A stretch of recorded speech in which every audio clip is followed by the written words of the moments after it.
मेरे साथ बोलिए, भारत माता की। क्यों भाई, दूल्हे वालों की आवाज को क्या हो गया है? मुझे मालूम है भैया बहुत गर्मी है, मगर मोदी जी को तीसरी बार प्रधानमंत्री बनाना है या नहीं बनाना है? अपने भामरे साहब को फिर से संसद में भेजना है या नहीं भेजना है? तो ऐसी आवाज नहीं चलेगी। मैं शिवाजी महाराज का जयकारा लगाता हूं। मेरे साथ दोनों हाथ उठाइए, उठाइए दोनों हाथ, विजय के संकल्प की मुट्ठी पीछे और बोलिए, जय शिवाजी, जय जय जय जय जय शिवाजी, जय जय जय जय जय भवानी, जय श्री राम। मंच पर उपस्थित श्रीमान देवेंद्र जी,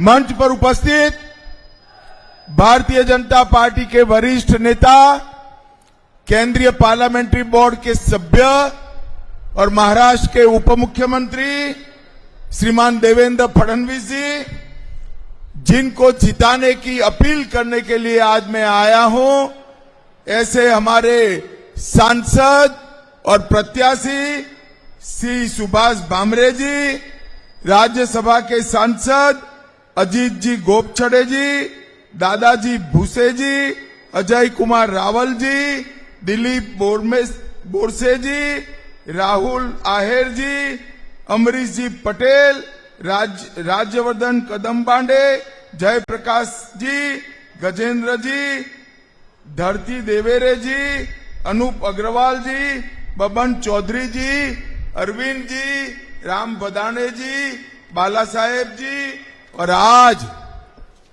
इतनी चिलचिलाती धूप में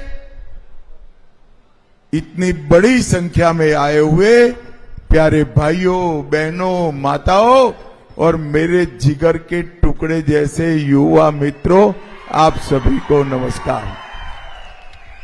भाइयों बहनों, सबसे पहले मैं धूले शहर की ग्राम देवी एकवीरा माता के मंदिर को प्रणाम कर कर मेरी बात की शुरुआत करता हूं। गुरुद्वारा नानक साहिब जी, रोकड़ोबा हनुमान मंदिर, कालिका मंदिर, सिद्धेश्वर गणपति मंदिर, ये सभी देवस्थानों को प्रणाम कर कर मेरी बात की शुरुआत करता हूं। मैं जब यहां महाराष्ट्र की पवित्र भूमि पर आया हूं, तब हिंदवी स्वराज की स्थापना करने वाले छत्रपति शिवाजी महाराज, धर्मवीर संभाजी महाराज, बाबा साहेब आंबेडकर जी और महात्मा ज्योतिबा फूले को भी मनपूर्वक प्रणाम करता हूं। और धूले वालों, आजकल जिनका नाम लेना उद्धव जी ने छोड़ दिया है, वो वीर सावरकर को भी प्रणाम कर कर मेरी बात की शुरुआत। आज देश में चौथे चरण का चुनाव चल रहा है। मैं देश भर में जहां जहां चुनाव हो रहा है, महाराष्ट्र में जहां जहां चुनाव हो रहा है, सभी जनता जनार्दन को अपील करना चाहता हूं, अभी 6 बजे का समय है, भारी संख्या में मतदान कर कर आप देश को सुरक्षित करने वाली एक सरकार चुनकर भेजिए।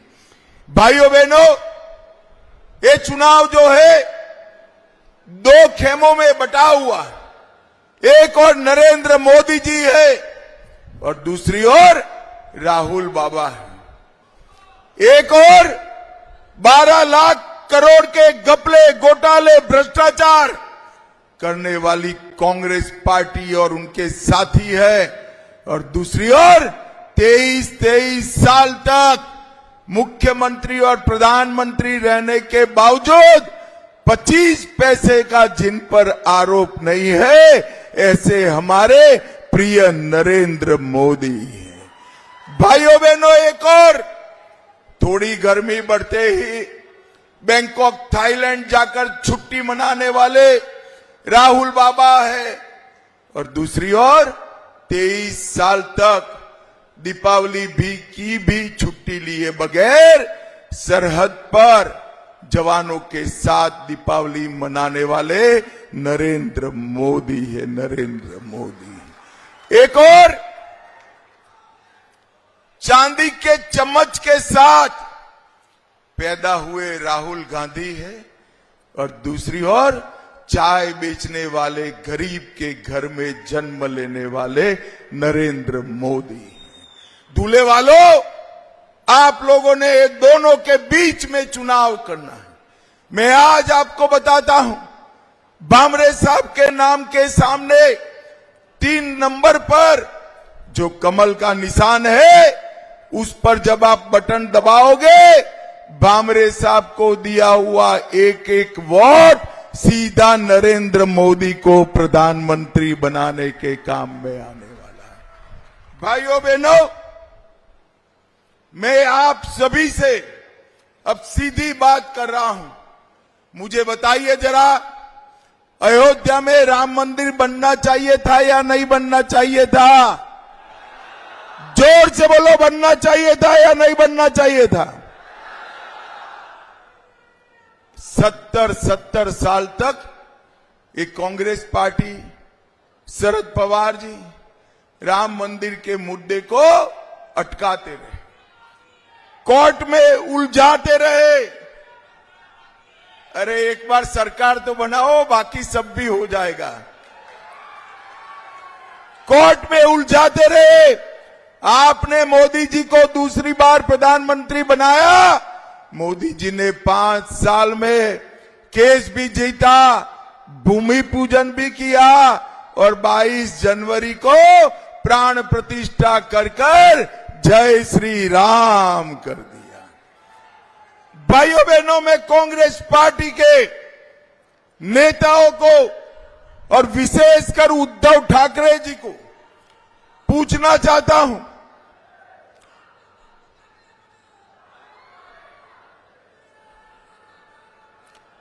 उद्धव ठाकरे जी को पूछना चाहता हूं कि प्राण प्रतिष्ठा का निमंत्रण जब आपको मिला तो आप प्राण प्रतिष्ठा में क्यों नहीं गए? मुझे बताओ भाई, राहुल जी, उद्धव जी ने प्राण प्रतिष्ठा में जाना चाहिए था या नहीं जाना चाहिए था? जोर से बोलो, जाना चाहिए था या नहीं जाना चाहिए था? वो नहीं गए। क्यों नहीं गए? क्योंकि उनको अपनी वोट बैंक का डर लग रहा है। मैं बताता हूं, हमें वो वोट बैंक का डर नहीं है। नरेंद्र मोदी जी ने काशी विश्वनाथ जो औरंगजेब ने तोड़ा था, वो काशी विश्वनाथ का कॉरिडोर बनाने का काम भी नरेंद्र मोदी जी ने किया। सोमनाथ का मंदिर सोने का बन रहा है, और इसके साथ साथ सारे अपने श्रद्धा केंद्रों का फिर से महिमा मंडन नरेंद्र मोदी जी कर रहे हैं। भाइयों बहनों, श्रद्धा केंद्रों के पुनरोद्धार के साथ साथ नरेंद्र मोदी जी ने देश को सुरक्षित करने का काम किया। मुझे बताओ दूल्हे वालों, ये जो कश्मीर है हमारा है या नहीं है? जोर से बोलो, है या नहीं है? एक खड़गे साहब कहते हैं, राजस्थान और महाराष्ट्र वालों का कश्मीर से क्या लेन देन है? खड़गे साहब 80 पार कर गए, आप दूल्हे वाले को नहीं जानते हो। दूल्हे का बच्चा बच्चा कश्मीर के लिए अपनी जान दे सकता है मित्रों, जान दे सकता है। 70 साल से तुष्टीकरण की राजनीति के लिए कांग्रेस पार्टी ने धारा 370 को संभाल कर रखी। आपने नरेंद्र मोदी जी को दूसरी बार प्रधानमंत्री बनाया। मोदी जी ने धारा 370 को 5 अगस्त 2019 को समाप्त कर भारत का तिरंगा कश्मीर के आसमान में लहराने का काम नरेंद्र मोदी जी ने किया।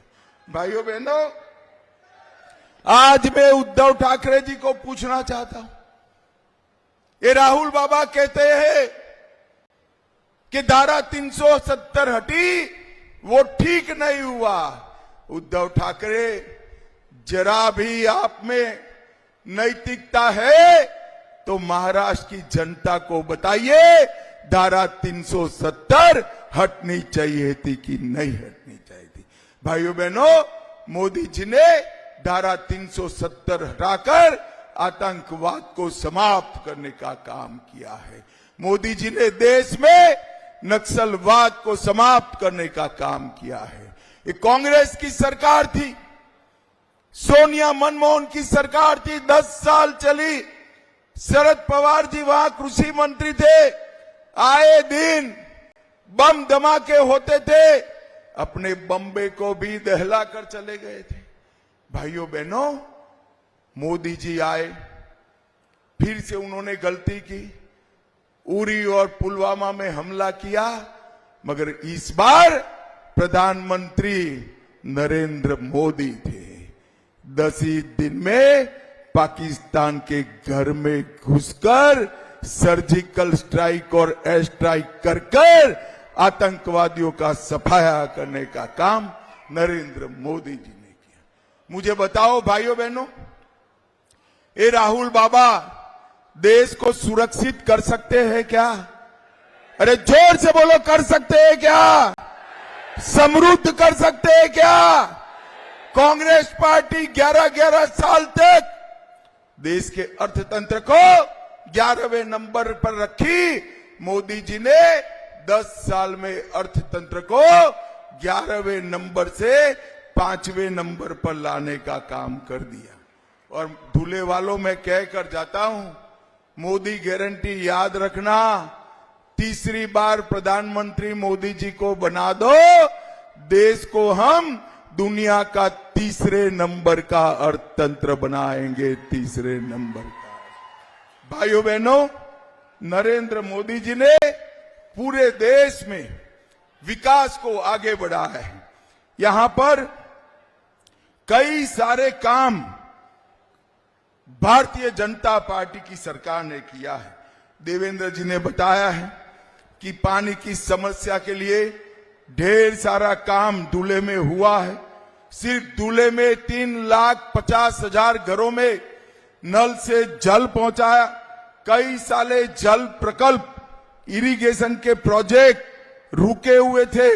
सुलवाड़े, जामफल, कैनोली सिंचाई योजना, इसके साथ साथ कई सारी सिंचाई योजना को करीब 2500 करोड़ रुपया खर्च कर दूल्हे की पानी की समस्या को हल करने का काम देवेंद्र जी और भामरे जी ने किया है। भाइयों बहनों, ये धुले जिले में 6 नेशनल हाईवे बनाए।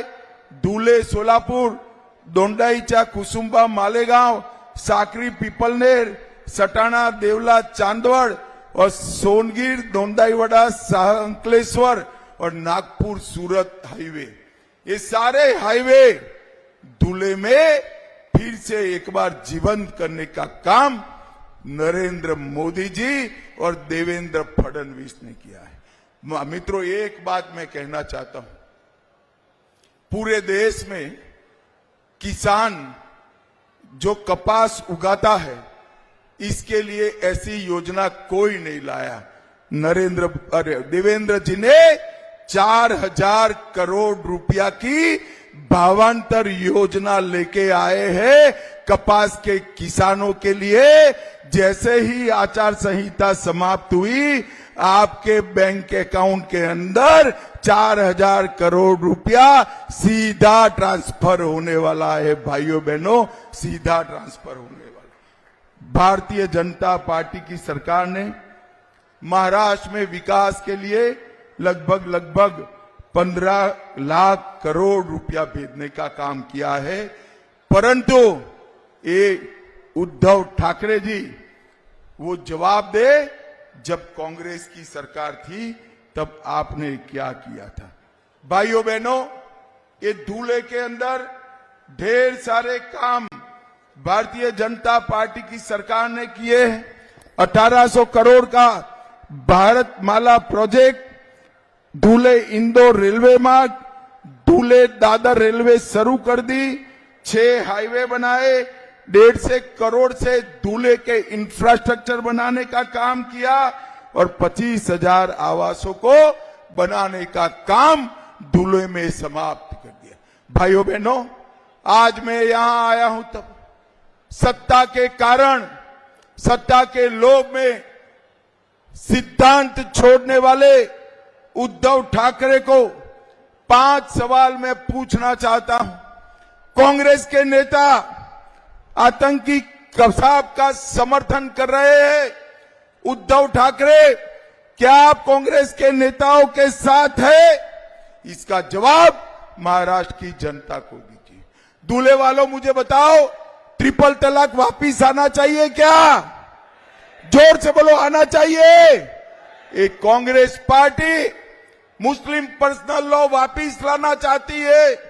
उद्धव ठाकरे, आप जवाब दीजिए, क्या आप इसके साथ हैं? कांग्रेस पार्टी और राहुल गांधी वीर सावरकर का विरोध करते हैं। उद्धव जी, आप बताइए, राहुल गांधी के साथ आप सहमत है क्या? और उदयनिधि स्टालिन और उनके साथी सनातन धर्म का विरोध करते। शिवाजी महाराज ने पूरा जीवन हिंदवी स्वराज की स्थापना के लिए न्यौछावर कर दिया। इस सनातन धर्म का विरोध स्टालिन एंड कंपनी करते हैं। उद्धव जी इनके साथ हाथ मिलाते। उद्धव ठाकरे, आप महाराष्ट्र की जनता के सामने स्पष्ट करिए कि आप सनातन के विरोध में इनका समर्थन कर रहे हो या नहीं कर रहे हो। भाइयों बहनों, मैं आप सभी को पूछना चाहता हूं, कोरोना का टीका आप सभी को लगा है या नहीं लगा है? जरा लगा है वो दोनों हाथ उठाइए तो जरा मुझे बताओ। 25 पैसा भी देना पड़ा है। मोदी जी ने सामने से कॉफी पिलाकर कोरोना का टीका दिया ना। मुझे बताओ, कोरोना जैसा कोई संकट देश पर आता है, ये इंडिया अलायंस के नेता राहुल गांधी देश को बचा सकते हैं क्या? अरे जोर से बोलो, बचा सकते हैं क्या? चंद्रमा पर चंद्रयान को पहुंचा सकते हैं क्या? अरे जिसका खुद का लॉन्चिंग राजनीति में 20-20 बार फेल हो गया, वो राहुल गांधी क्या चंद्रयान लॉन्च करेंगे? भाइयों, ये पाकिस्तान को मुंह तोड़ जवाब दे सकते हैं क्या? जोर से बोलो, दे सकते? ये नक्सलवाद समाप्त कर सकते? ये आतंकवाद समाप्त कर सकते? ये देश को समृद्ध बना सकते? ये गरीबों के घर में गैस, पानी, घर, बिजली, स्वास्थ्य की सेवाएं, मुफ्त अनाज पहुंचा सकते हैं क्या? भाइयों बहनों, ये लोग केवल और केवल अपने परिवार के लिए भी इकट्ठा हुए।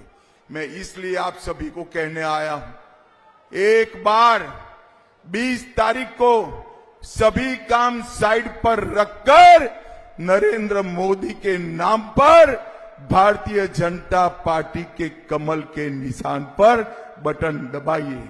मुझे बताओ भाइयों बहनों, 20 तारीख को भामरे साहब को जिताओगे क्या? अरे जोर से बोलो, जिताओगे? कमल के निशान पर बटन दबाओगे? मोदी जी को तीसरी बार प्रधानमंत्री बनाओगे? तो मेरे साथ दोनों हाथ उठाइए, उठाइए दोनों हाथ, विजय के संकल्प की मुट्ठी भींचे और जोर से बोलिए, जय श्री राम, भारत माता की, भारत माता की, वंदे वंदे। आप सभी का बहुत बहुत मनपूर्वक धन्यवाद।